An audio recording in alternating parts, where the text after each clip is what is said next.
Hey, so here is somebody from the University of Oregon talking to people that are excited about getting out of school for summer, right? How many days left in school? 5 days left. Anybody have less than that? 8? How many? 0 days left. All right. All right. So raise your hand if you think you'll be going on to a university. Oh, come on. Please. Please, come on. I see their dad. Perfect. Yeah.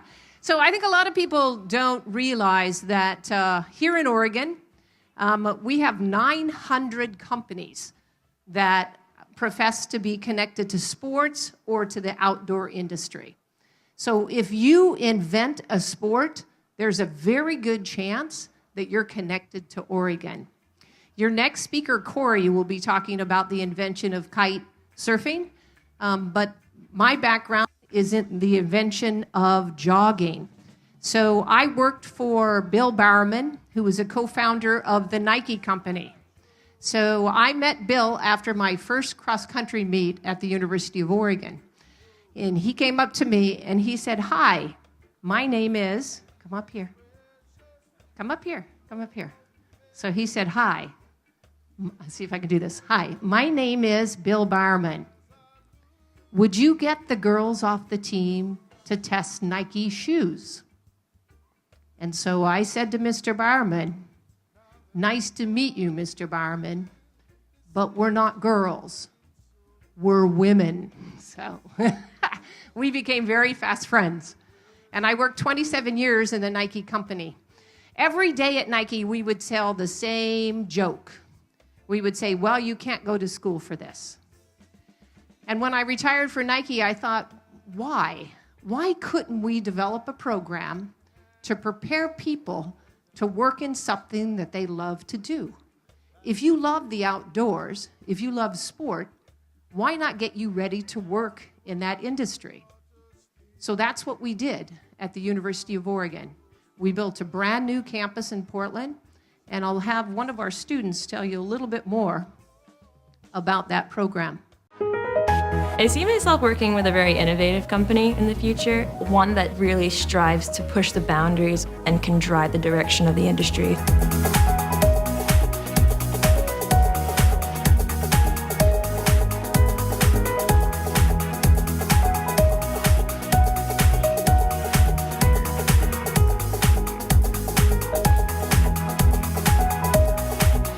I want to be in a position where I'm not just good at my job, but I'm good at making it easier for everyone to communicate with the different teams. We're going to take you through the normal 18-month process, which all companies in our industry go through. We'll start with strategic planning and product innovation, goes through supply chain, manufacturing, and then all the way out to retail, where we sell product to the end consumer. When I look at this program, it's very unique. Do you call it a classroom? Do you call it a specialty workshop? I mean, it's all of it. Again and again, we're surprised by how much insights you can gain from the field. Go there and observe first. Question to ask you. Yeah. So I know you guys have been busy, but we've got 3 more visits to companies happening this term. So is that going to be too much? No. Whenever you're creating a product, to hear the voice of the athletes, it has to have the emotional connection and the justification that comes from the athlete's voice. Yeah. Every day you're bouncing ideas off of like-minded individuals who are just as smart as you, who have the same passions as you. You may be a rock star in one semester when it's focusing on marketing, but the next term when it's on sourcing, it's like someone else, like you really depend on them. You've got to trust each other to get stuff done. Chosen our materials for the product. We're gonna go with some pastel colors for our feminine line. And throughout this 18 months, we get to be the designer, and we are the pattern maker, we're the retail merchandiser. The combination of the classroom curriculum and then the hands-on aspect of getting out in the field, working with product managers, successful people that are already in the industry. We juggle all these different things, which one entire company would, but we have the chance to turn the dials on each bit and see how they all play together and how the communication from one part of the product process moves to the other and how it influences everything else down the line.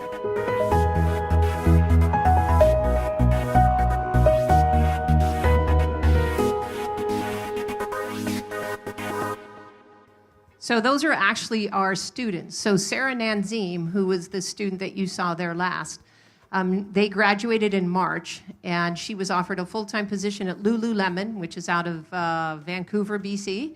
And she said no, because Patagonia out of Ventura offered her a full-time job. So those are the kinds of companies that our students are going to. The other students that you saw, one is going on to Adidas, 2 are going on to Nike. So, and we know the big companies that are here in Oregon, right? We know Nike's here, we know Adidas is here, but the real energy around this industry is the outdoor part of this industry. So I mentioned 900 companies. The majority of them are very small outdoor companies spread around Oregon. And they're young entrepreneurs, oftentimes young entrepreneurs that are making a difference in this area. I would be remiss if I did not talk about this area. And this area is that we're here today. It's beautiful. I mean, look around. I mean, you don't have days like this you don't have that many days like this in Oregon, but you don't have this many places like this in the world, really. So today we're going to talk a little bit about sustainability and how we can make a difference for what's going on for this generation and for this generation and generations to come. So how many people have used a piece of paper? They pretty much get everybody on that one, right? Yeah. So when we use paper, the first thing we do, or at least I think I do, and I think a lot of people do, is that you may check to see, is it virgin paper? Is the first time this paper was made? In most cases today, you can't find paper that doesn't have recycling content. And then after you're done using the paper, you do what with it? You recycle it, right? So we think about that when we're thinking about paper. But we don't think about that when we're thinking about our jackets or our shirts or our pants. We just don't. So what if there is a future that we do think about it? So let's talk a little bit about what that may lead to. So, and you guys now are all students, but I promise no tests, okay? So back in the day, there was something called the Industrial Revolution. That was way before anybody here was born. But when some of the people here were born, we were using something called mass production. That means that we figure out what somebody wants in the market, and then we figure out how many we can sell, and then we make that many. Oftentimes, we make too many. Things have moved with our consumers, where a lot of people are thinking from a social awareness standpoint, who made these products? Were they treated well when they were being made? What was the impact to the environment? How much water did it take when they made these products? So there is a much higher level of awareness out there about the products that we're consuming, not just the paper that we're consuming. Then we've moved to something called conscious consumerism. And that is, do we really need a new jacket? Do I really need something that's new? Can I use something that's already existing? Can I buy it from a store that perhaps is using it for the second time? Or do I really need something that is new? That has spread to something called the passive recipient. So as consumers, most of us fall today into this category, where products are made, and then we go to a store and we take a look at those products. But all those products had to be made before we knew who was going to buy them. We didn't know who was going to come through the door. So we didn't know what sizes they needed. We didn't know how many we should buy. But we wanted those available for us if we wanted to buy them. This is moving into something called the active participant.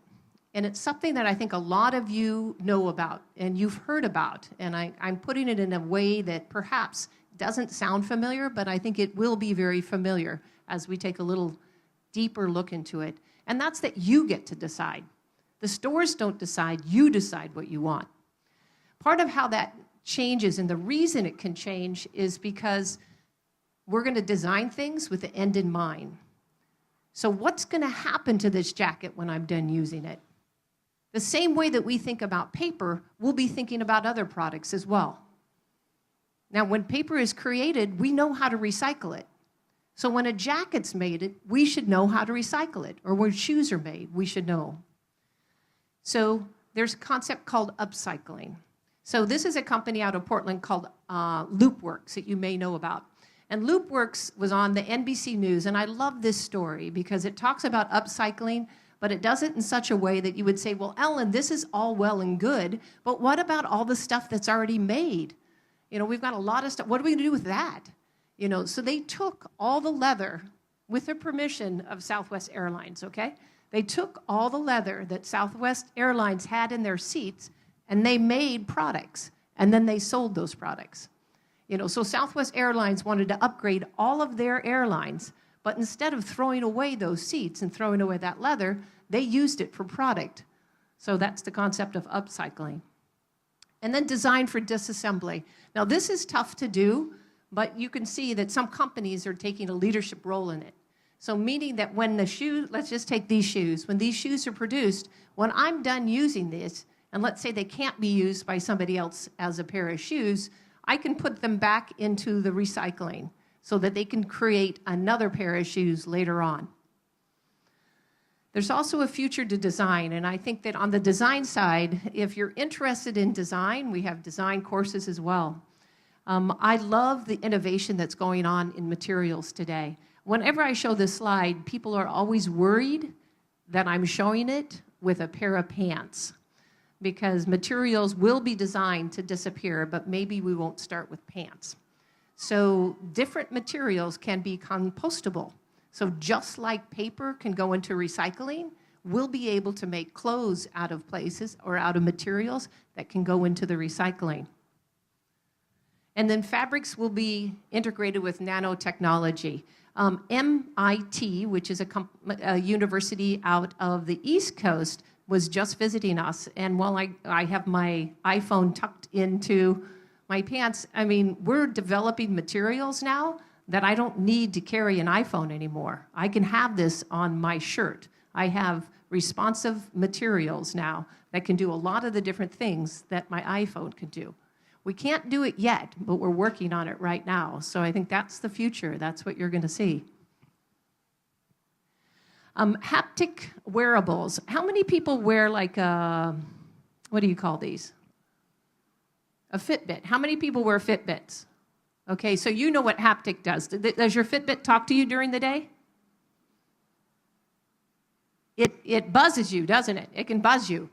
So that's a haptic. So anything that can give you feedback during the day, it can be involved with you touching it or not touching it.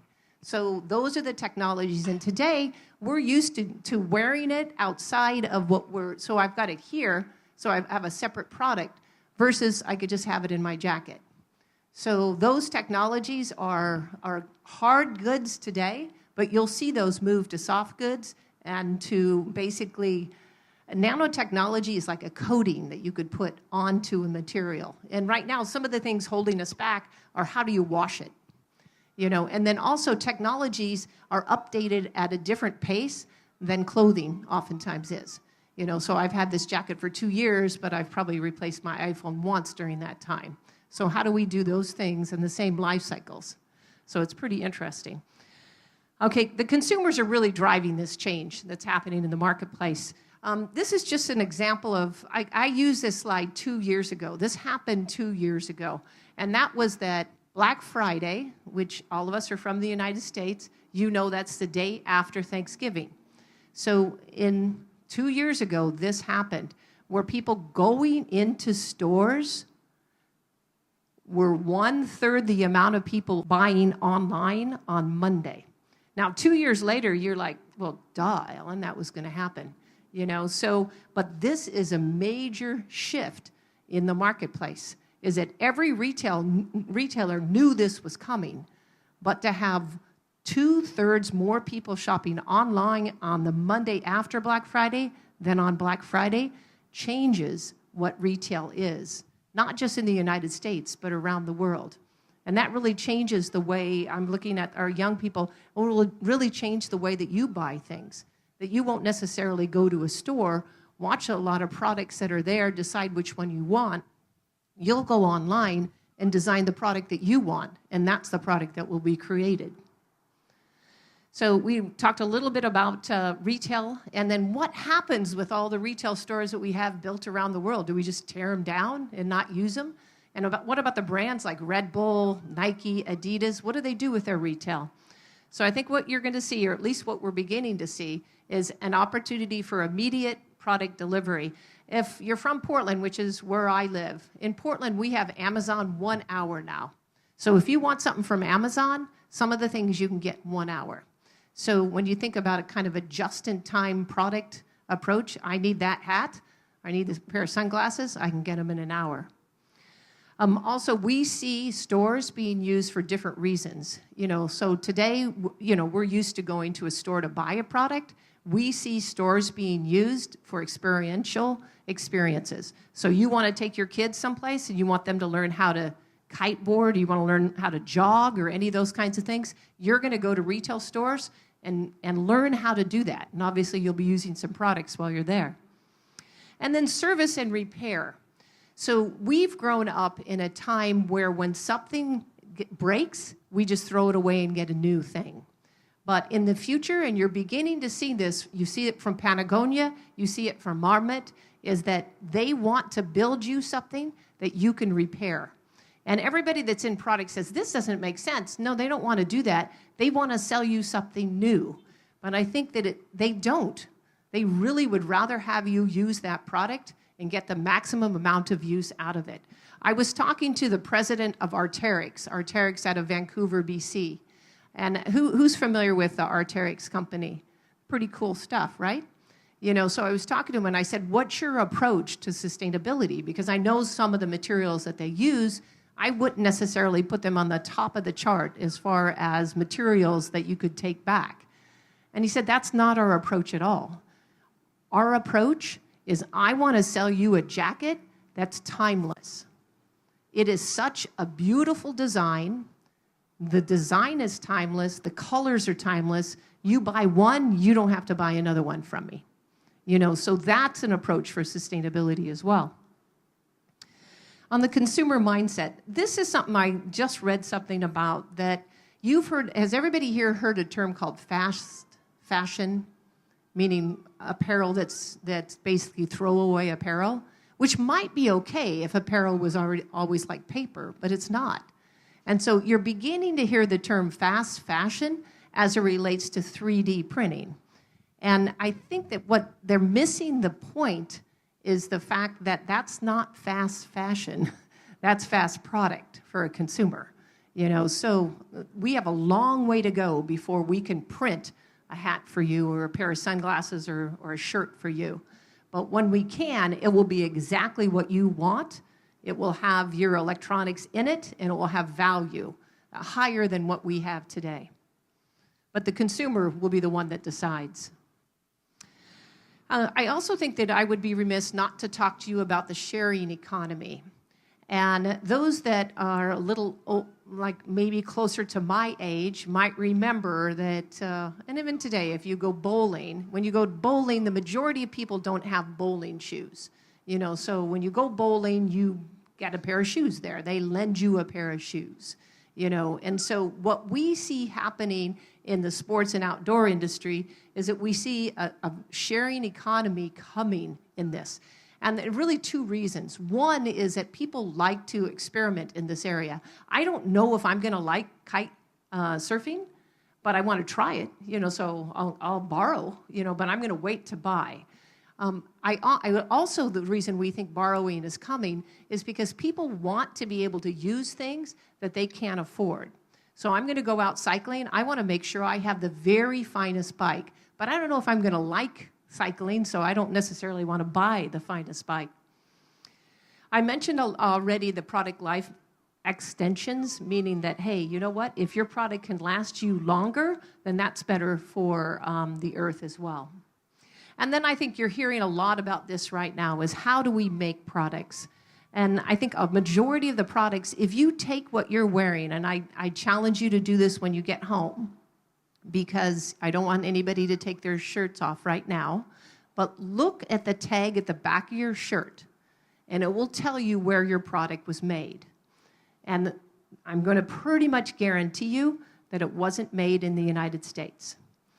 So because things are made around the world, what we're talking about for the future is that it will be better for the world if we make products where the products are used. Then we don't have to transport them. It's just better for the environment. So you're going to see a higher level of automation happening in the sports product industry that will allow us to be able to do that.